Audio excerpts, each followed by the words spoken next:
गुरु गोविंद दोऊ खड़े काके लागू पाए, बलिहारी गुरु आपिना जिन गोविंद दिया मिलाए। कबीर जी का ये दोहा हम अपने स्कूल के समय से सुनते पढ़ते आए हैं। तो एक तरफ गुरु की महत्ता को रेखांकित करता है, तो वहीं गुरु के प्रति समर्पण को भी। संतों ने गुरु की महिमा गाई है और उन्हें परमात्मा का ही स्वरूप बतलाया है। गुरु की महिमा को बल देते हुए कबीर जी ने कहा है, सात समुद्र की मसी करूं लेखनी करूं बन रहा है, धरती का कागज करूं गुरु गुण लिखा न जाए। जब गुरु को इतनी महत्ता दी है तो इसका मतलब भी साफ है कि गुरु विशेष होता है, पूजनीय होता है, भक्ति का आधार व मानव जीवन को मूल्य देने वाला होता है। यहाँ यह बात और विचार करने की जरूरत है कि जब कबीर जी ने और अन्य संतों ने गुरु की इतनी महिमा गाई है, तो वहीं नकली गुरुओं से होने वाली हानि से भी भगत समाज को आगाह किया है। जैसे झूठे गुरु के लित्तर लाओ घर से काढ़ घसीटे, उसके पीटे पाप नहीं है उसको निश्चय पीटे। सतगुरु पुरुष कबीर हैं चारों युग प्रवान, झूठे गुरुआ मर गए हो गए भूत मसान। आज गुरु पूर्णिमा के अवसर पर हम सदग्रंथों में वर्णित गुरु के गुणों की कसौटी पर वर्तमान के धर्म गुरुओं को कसने के प्रयास करेंगे व जानेंगे कि वास्तविक वे गुरु है भी कि नहीं, क्योंकि गुरु की जो महत्ता है वो पूर्ण गुरु की है। इसलिए हमारा यह जानना बेहद जरूरी है कि कौन है पूर्ण गुरु। हम अपने सदग्रंथों के आधार से कुछ बिंदुओं पर प्रचलित गुरुओं को तोलने का प्रयास करेंगे। जैसे क्या उसका ज्ञान वेद और आदि शास्त्रों के सम्मत है, क्या उनकी गुरु प्रणाली पूर्ण है, उन्हें किसने आदेश दिया नामदान देने का, क्या उनका नाम मंत्र प्रमाणित है।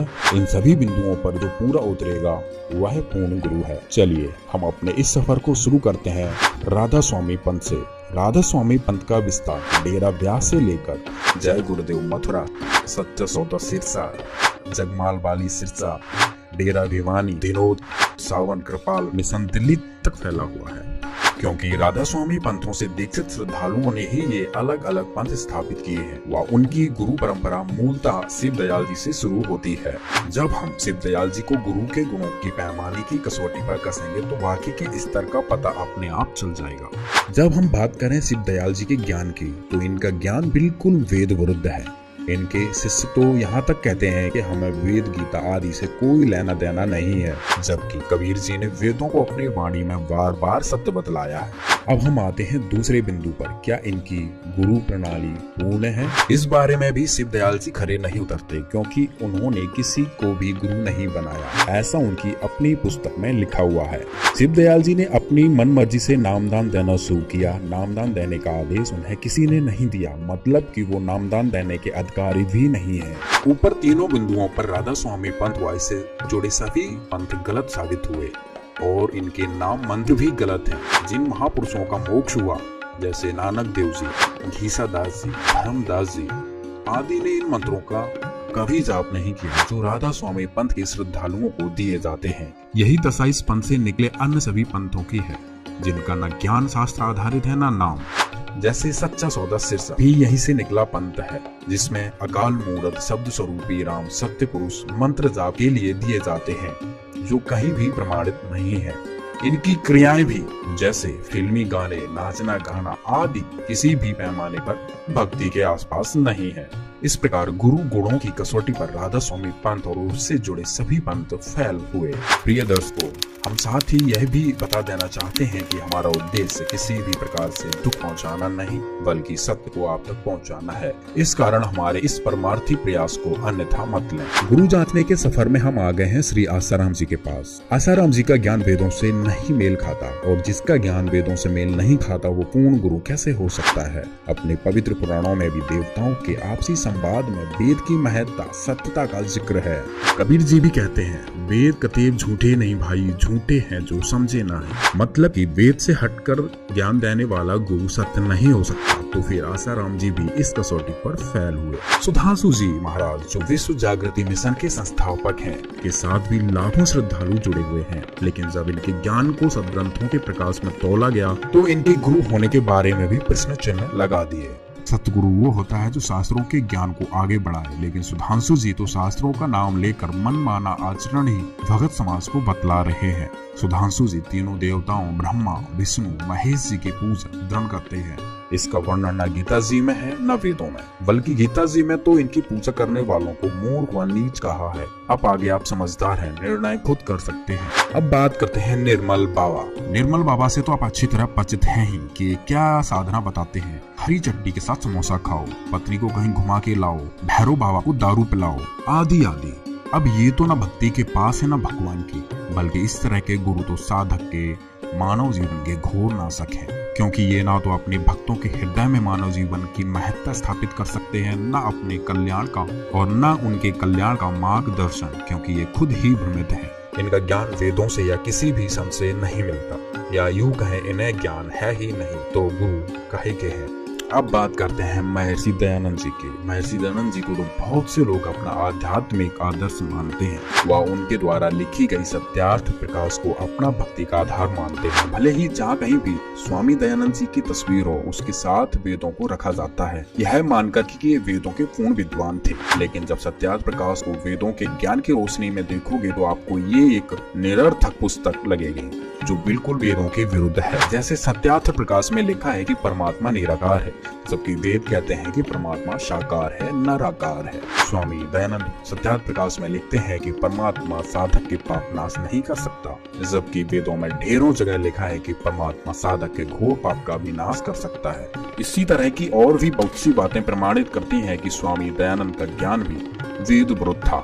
वही किसी भी स्तर पर इस कसौटी पर पूर्ण नहीं उतरते। प्रिय दर्शकों, आप भी अपने गुरु को अपने सदग्रंथों में वर्णित कसौटी पर कर सकते हैं। आखिर मानव जीवन इतना सस्ता तो नहीं है।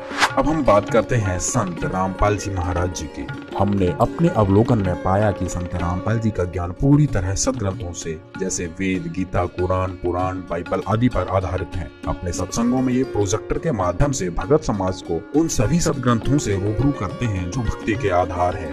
गुरु प्रणाली की बात करें तो इनकी गुरु प्रणाली कबीर जी से शुरू होकर महापुरुषों से होती हुई स्वामी रामदेवानंद जी के माध्यम से संत रामपाल जी तक आई। मतलब गुरु प्रणाली पूर्ण है। संत रामपाल जी को 1994 में स्वामी रामदेवानंद जी ने नाम दान देने का आदेश दिया। मतलब कि यह कोई मनमाना पंथ भी नहीं है। जहाँ तक नाम मंत्र की बात है, संत रामपाल जी वही मंत्र नाम जाप के देते हैं जो प्रमाणित है।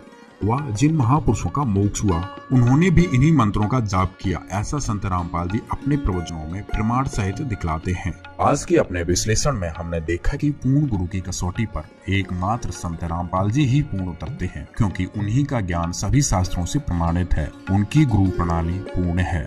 उन्हें नामदान देने का आदेश भी है। यहाँ एक बात और स्पष्ट करते हैं कि कबीर जी जब 600 साल पहले आए थे, तब किसी विषय पर धर्मदास जी की चिंता का निवारण करते हुए कहा था कि मेरे जाने के बाद 12 कबीर पंथ चलेंगे, जिनमें 12वां पंथ गरीबदास जी का होगा। उस गरीबदास जी वाले पंथ में मैं खुद चलकर आऊंगा और सभी पंथों को मिटाकर एक यथार्थ कबीर पंथ चलाऊंगा। संत रामपाल जी का निकास भी उसी गरीबदास के पंथ से हुआ है और वही सभी पंथों के अज्ञान को जनता के सामने उजागर कर शास्त्र आधारित भक्ति समाज में स्थापित कर रहे हैं। तो आप समझ गए होंगे कि पूर्ण गुरु कौन है। आखिर संत रामपाल जी ही वो पूर्ण गुरु हैं जो जगत के मानव कल्याण के लिए पृथ्वी पर आए हुए हैं। समझदार को संकेत ही पर्याप्त है। धन्यवाद। यहाँ गीता जी अध्याय नंबर 15 के श्लोक नंबर 1 में लिखा कि ऊपर को जड़ वाला, नीचे को तीनों गुण रूपी शाखा वाला, ये उल्टा लटका हुआ संसार रूपी वृक्ष है। और जो संत इसके सभी विभाग बता देगा, पत्तों सहित जड़ से लेकर पत्तों तक, तना कौन भगवान है फॉर एग्जाम्पल है, और जड़ कौन भगवान है इस संसार रूपी वृक्ष की। जड़ मीन जिससे सभी क्रियाएं हों, जिससे सबकी उत्पत्ति हुई हो, जो सबका जनक है और सबका धारण पोषण करने वाला, सबका पिता है, वो जड़ रूपी परमात्मा है। वो परम अक्षर ब्रह्म है। और तना जो है ये अक्षर ब्रह्म है, और उससे निकली हुई मोटी डार समझो ये सर्व ब्रह्म है। और उस सर्व ब्रह्म का यानी डार का 3 शाखाएं हैं। ये रजगुण ब्रह्मा, सतगुण विष्णु, तमगुण शिव जी रूपी शाखाएं हैं, और हम पात रूप संसार। तो परमात्मा ने आकर बताई थी सच्चिदानंद घन ब्रह्म की वाणी में, उस तत्व ज्ञान में बताया कि अक्षर पुरुष एक पेड़ है, निरंजन वा की डार, और तीनों देवा शाखा है, ये पात रूप संसार।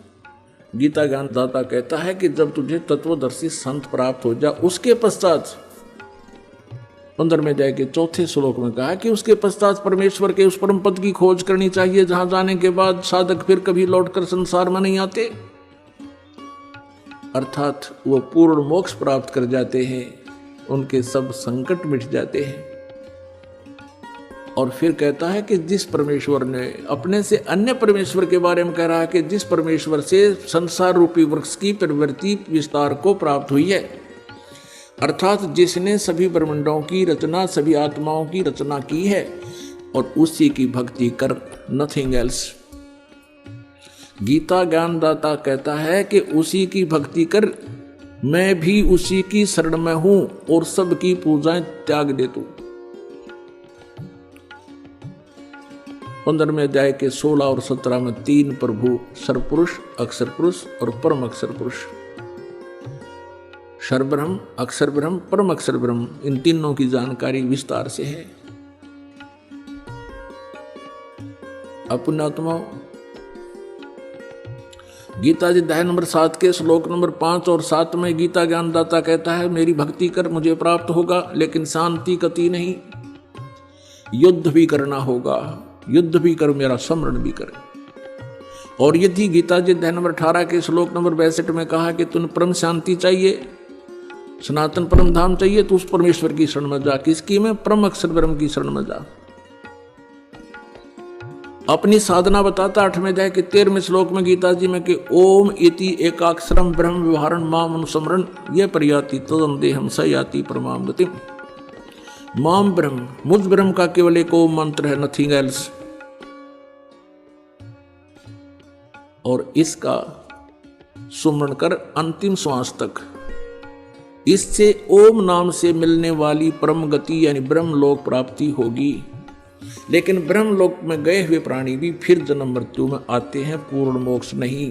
गीता जी अध्याय नंबर 8 के श्लोक नंबर 16। यहां अनुवादकर्ताओं ने थोड़ी सी गड़बड़ी कर रखी है।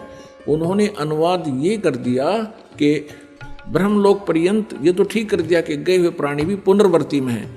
अनुवाद उन्होंने वहां कर गलत कर रखा है कि मुझे प्राप्त प्राणी का फिर पुनर्जन्म नहीं होता। नहीं, उसका अर्थ ये बनता है कि जो ये नहीं जानते कि ब्रह्मलोक पर्यंत भी सभी पुनरावर्ती में है, वो मुझे प्राप्त भी पुनर्जन्म को प्राप्त होते हैं।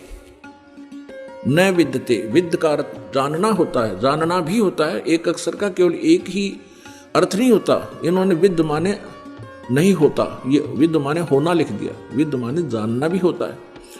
तो ये नहीं जानते जो कि मेरे प्राप्त प्राणी भी का पुनर्जन्म होता है, तो वो ब्रह्मलोक तक जाते हैं, वहां जाकर भी फिर वापस पुनरावृत्ति में ही रहते हैं। इसलिए तो उसने कहा कि मेरे और तेरे बहुत जन्म हो चुके हैं। 4 अध्याय के 5वें और 9वें श्लोक में, 2 अध्याय के 12वें श्लोक में गीता जी ने स्पष्ट किया है इसने। और 10वें अध्याय के 2 श्लोक में कि मेरी उत्पत्ति को, मेरा जन्म तो होता है, लेकिन मेरे जन्म को ये ऋषि, महर्षि, ब्रह्मा, विष्णु, महेश, ये ऋषि नहीं जानते, क्योंकि ये मुझसे उत्पन्न हुए। अब पिता के जन्म को संतान नहीं बता सकती, पिता के जन्म को दादाजी बता सकते हैं। तो उस दादाजी ने, यानी हम सबके मालिक ने, कबीर देव ने, परम अक्षर ब्रह्म ने स्वयं यहाँ आकर के ये सर्व ब्रह्मांडों की रचना कैसे हुई और वो सब ज्ञान सृष्टि रचना में हमें बताया। तत्व ज्ञान कोई ना कहे रे झूमकरा, ये पैसे ऊपर नाच सुनो रे झूमकरा। कोटों मध्य कोई नहीं रे झूमकरा, अरबों में कोई गर्क सुनो रे झूमकरा। एक भगत था, झूमकरा नाम था। वैसे तो राम राय था उसका नाम, उसे झूमकरा कहा करते थे। और वो आदरणीय गरीबदास साहिब जी के पास पहुंच गए। गांव छुड़ानी में बलोदियाना के पास वासियर गांव का एक सरदार था, राम राय झूमकरा। तब वो ज्ञान से परिचित हुआ, वहां पहुंचा गरीबदास साहिब जी के पास। तो उसने कहा कि हे भगवान, ये ज्ञान तो आज तक हमारे को किसी ने बताया को नहीं। आदरणीय गरीबदास साहिब जी ने कहा था कि बताया तो था, जैसे आदरणीय नानक साहिब जी ने बताया था, लेकिन उसके ज्ञान को कोई समझ नहीं सका। और आप तक जो पहुंचे वो लोक वेद पहुंचा हुआ, नानक साहिब जी वाला ज्ञान तुम्हें प्राप्त नहीं हुआ। बताया तो था उन्होंने, उनका बड़ा विरोध हुआ था उस समय। तो क्या बताते हैं कि अब झूमकरा पूछ रहा राम राय आदरणीय गरीबदास साहिब जी से, वो सरदार जी, कि हे भगवान, ये ज्ञान तो आज तक हमारे को किसी ने बताया नहीं। तब उन्होंने कहा था कि करोड़ों मध्य कोई नहीं रहे झूमकरा, अरबों में कोई गोरख सुनो रे झुमक रहा, ये तत्व भेद कोई ना कह रहे झुमक रहा, ये पैसे ऊपर ना सुनो रे झुमक रहा, ये पैसे के ऊपर बने बैठे जा रहे ब्राह्मण गुरु जो नकली बने फिरे, इन पैसा चाहिए, तत्व ज्ञान इन पे है ही नहीं, ये अधिकारी नहीं गुरु पद के, और ये गुरु बने बैठे सारे। और करोड़ों में कोई नहीं मिला रहा झुमक रहा, करोड़ों गुरुओं में नहीं है, अरबों में कोई ग्रक है अपना। तो जैसे एक गांव में और 15,000 की आबादी है तो गणिया नहीं, तो उसमें तो 5,000 गुरु पाएंगे, 5,000। ये तो थोड़े थोड़े बताऊं मैं कैसे गुरु पाओगे। जैसे कोई तो जाड़े लानिया पाओगा, और जैसे किसी बेटी बहन के बच्चे के तकलीफ हो जाती है तो सास बताओगी इसका कान तला टीका ला दे, एक गुरु। फिर दूसरी बताओगी नो का इसका बार लीगा हो रहा है, इसके ऊपर 100 रुपया वायर का बार लीगा दर दे। तीसरी आओगी नो का इसका भीतर लिया हो रहा है, कुछ और बताओगी गुड़ गाड़ गेहूँ वो रख दे। और चौथी आओगी इसका चौराहे वाली का हो रहा है वो दर दे हैं। और कितने ले जाएंगे वो का माथा टेकवा लिया वहाँ, कोई कहेगा वहाँ जोड़ बनवा लिया इसने। यानी एक ऐसे ऐसे 5,000 गुरु पाएंगे उस पूरे गांव में। अभी हिसाब ला लो कितनी जनसंख्या भारत इस पूरे विश्व की। कहते करोड़ों में नहीं पावा था ना ये सत्य ज्ञान बताने वाला, बाकी ये नकली गुरु हैं जो लाखों ने भ्रमित करे, इनके पास भी तत्व ज्ञान नहीं। तो कहते कोटों में दे कोई नहीं रे झुमक रहा, अरबों में कोई गर्क सुनो रे झुमक रहा। अरबों में, उसमें अरबों में गर्क गरीबदास जी थे, आदरणीय गरीबदास साहिब जी, उसकी कोई सुना नहीं था। अरबों यानी पूरे विश्व में एक है। तो अरबों में आज इस दास के ऊपर कृपा है, इस परमपिता परमेश्वर कबीर भगवान की। इस पृथ्वी पर इस दास के अतिरिक्त तत्व ज्ञान से परिचित नहीं है। उनके पास ये गर्क का अर्थ होता है यानी सब तरह से कंप्लीट। कहना अच्छा गर्क है भाई, यानी कोई चीज को ठोक ठोक कर रखा हो ना बोरी में, नुका कति गर्क ठोक रखा भाई, खांड में रखी हो और भी। तो यानी वो चीज कहते हैं जिसके पास कंप्लीट इन ऑल रिस्पेक्ट, जैसे उसका आदेश भी हो, अर्यो ज्ञान हो, नाम देने का आदेश हो, अधिकार हो, तो ये सब सारे जो है ना फॉर्मेलिटी उसके ऊपर पूरी हो उसके पास, वो तो अरबों में एक पावेगा। अरबों में कोई ग्रक सुनो रहे न। इस ज्ञान को सुनकर दास से ये चोर हो गए होंगे, एक दो चोर नाम देने लग भी जाएंगे, तो उनसे कोई लाभ नहीं होना, क्योंकि वो अधिकारी नहीं है। अब जैसे पुण्यात्माओं, जब राजा परीक्षित को 7वें दिन सर्प ने डसना था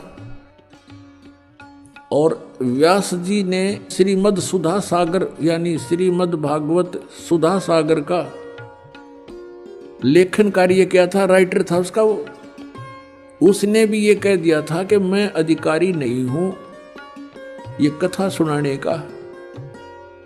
और वहां और भी जितने ऋषि महर्षि थे सब ने पल्ला झाड़ दिया कि नहीं, हम किसी के जीवन के साथ खिलवाड़ नहीं कर सकते। कारण क्या था कि 7वें दिन परिणाम आना था, तो सब ने पीछे हट गए। वो बुद्धिमान थे, ब्राह्मण थे कि नहीं, हम क्यों किसी के जीवन के साथ धोखा करें, हम अधिकारी नहीं है कि इसकी जीवन रक्षा कर सके, यानी इसको वो लाभ दे सकें जो इस कथा सुनाने से हो सकता है, पाठ से। तो सुखदेव जी बुलाए गए थे स्वर्ग से, उन पांडवों की प्रार्थना से। पांडवों ने अपने पुण्य दिए, क्योंकि वहां तो सिक्के पुण्य के चले हैं स्वर्गलोक में, स्वर्गलोक में से उसके आने और जाने का विमान का खर्चा उन पुण्यों का वहां से प्राप्त हुआ था उसको पांडवों से। तो यहाँ आकर के उस कहते सुखदेव ने 7 दिन वो कथा सुनाई थी। उस समय ये कहाँ गए थे ब्राह्मण जो आज जगह जगह कथा करते फिरें, कहाँ गए थे ये संत जो आज जहाँ देखा वहीं संत और दुनिया ने गुमराह करें बैठे हैं। तो वो बुद्धिमान थे, समझदार थे, इसलिए उन्होंने ये रिस्क मोल नहीं लिया। और जितना लाभ उस कथा से होना था वो भी सुखदेव जी के मुखारविंद से उच्चारित होने से हुआ, क्योंकि जिसके पास कोई शब्द शक्ति होती है उसी के द्वारा दिए गए वचन से कुछ लाभ हो सकता है।